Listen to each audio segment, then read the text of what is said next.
ക്രിസ്തു നമ്മുടെ ഉള്ളിലുണ്ടോ? എങ്ങനെ നമുക്കറിയാൻ കഴിയും?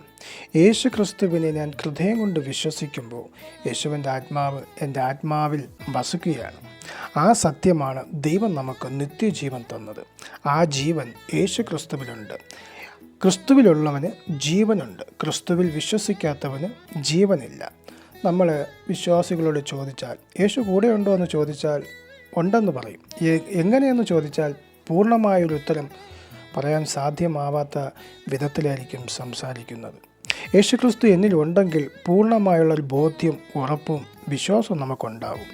എന്നാൽ യേശു എൻ്റെ ഉള്ളിൽ വസിക്കുന്നെന്ന ശരിയായ ഉറപ്പ് നമ്മുടെ ഉള്ളിലുണ്ടെങ്കിൽ ഇനി പാപം ചെയ്യരുത് എന്ന് പഠിപ്പിക്കേണ്ട ആവശ്യം വരുന്നില്ല. ഒരു മനുഷ്യൻ പാപം ചെയ്യാൻ കാരണമെന്താ? ആ വ്യക്തിയുടെ ഉള്ളിൽ കർത്താവ് വസിക്കുന്നു എന്ന ബോധ്യം ഇല്ലാത്തത് കൊണ്ടാണ്.